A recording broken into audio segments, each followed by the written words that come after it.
But I think, and I've said this publicly, after I began speaking all over the world and all over this country about subjects as sensitive as the ones we've just been talking about, I concluded that there was someone somewhere who wanted me to do this. Sure. Or I could not have gotten away with it. Absolutely. And I don't know who that someone is. I may have met him or her. They may have been among those who have come up to me at conferences and shook my hand and said, "Damn good job, keep it up," you know, something like that. Okay, so what Dan Burrish says is that part of Majestic wants disclosure and part of Majestic does not. 20 years ago, they were split down the middle. All right. We know this. Right. So what do you think it's at today? Do you think that... Robert Woods, you know who Bob Woods is? Absolutely. Okay, you know his son Ryan? Yes. All right, Bob Woods said this to me at a conference in Long Beach a long time ago. He said, "I know two members of Majestic." He says they said they're split down the middle, and he says it's a ferocious damn fight. He says it's vicious. He says one half says yes, bring it out. The other half says not only no, but hell no, and not ever. And that group is still calling the shots. Okay. You see, we've got a shadow government there. This is a little bit of interest to me as an American. It should be interest to you. Absolutely. Do you know how much money $1 trillion is? No concept, but It's a lot. I hear you. Yeah. Okay. In this country, for 3 years, 98, 99, and 2000, each year there was $2.7 trillion missing from the Pentagon accounts that they could not figure out where the money went. They knew they had it, and then it was gone. Now that's $2.7 trillion a year for 3 years. Now, you think these guys aren't funded well? Oh hell, they're funded better than the United States Army, for Christ's sake. The United States Army doesn't get that kind of, we get money in the billions, but not in the trillions, and not $2.7 trillion a year for 3 years. Right. Are you referring to Catherine Ann Fitz, her research? Well, I've never met the lady. I have a great deal of respect for her. Sure. I have a very close dear friend who, I will tell you this, and I will deny I ever said it. Okay. There's a member of PI 40 who runs a think tank in Washington, D.C. Mm-hmm. No?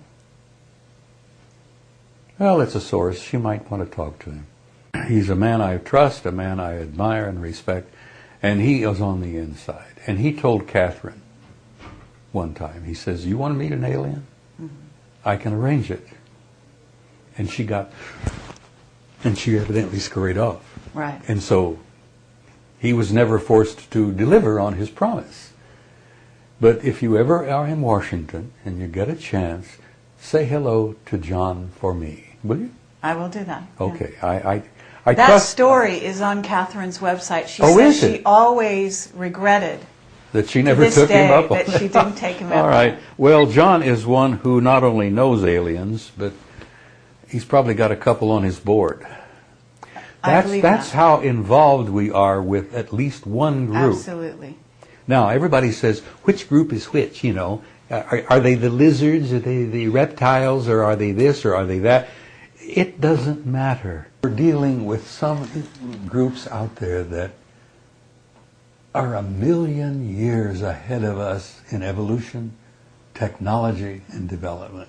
There are intelligent races out there that are 1 billion years ahead of us. We've found stars out there that probably have planets that are 3 times as old as our star, meaning that probably the planets and intelligent life on those planets around those stars are maybe 3 times older. We've been here, 11 billion? Oh, that's nothing.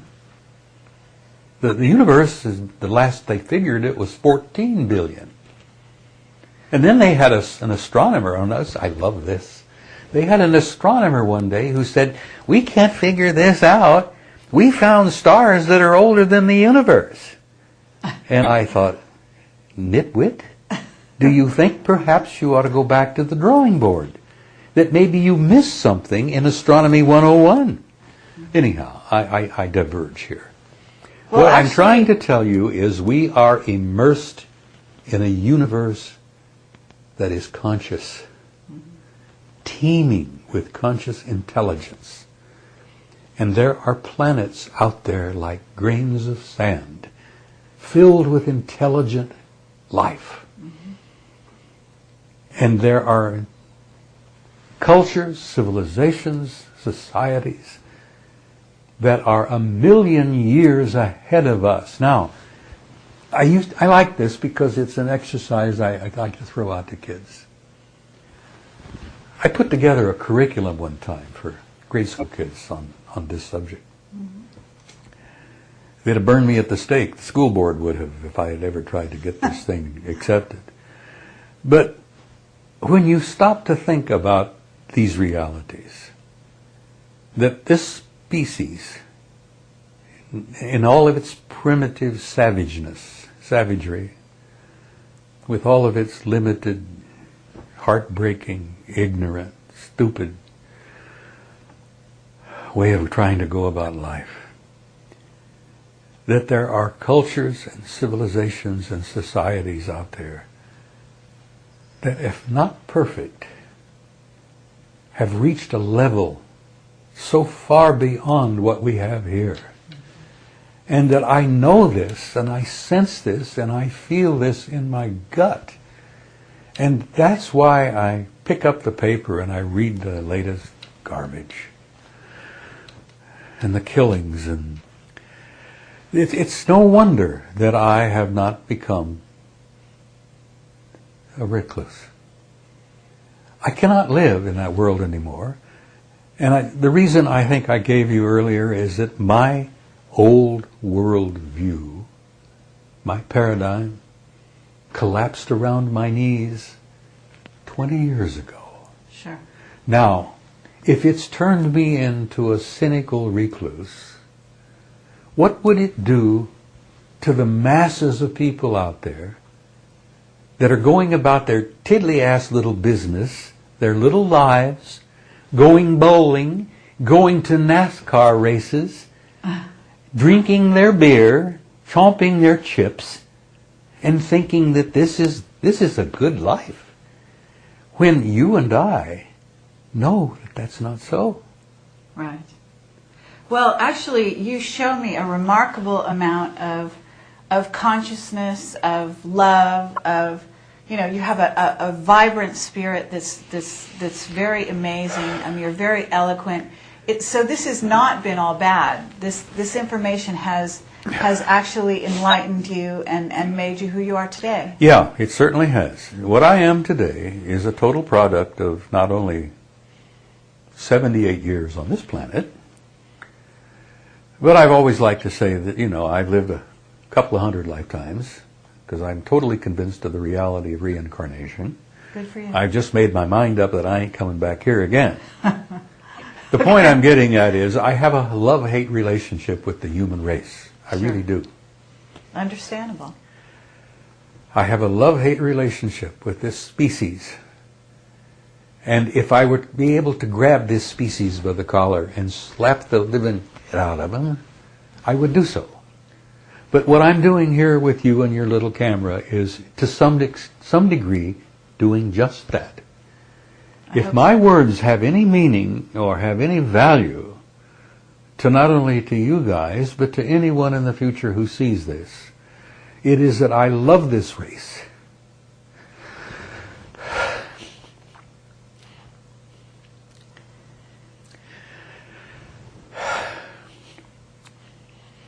I've been a part of it for 78 years this time. I've seen pure hell. I've been through 2 wars. I'm on my 3rd marriage. I raised 2 kids, lost one to suicide.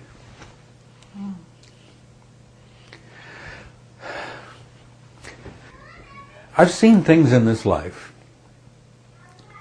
that have affected me a lot.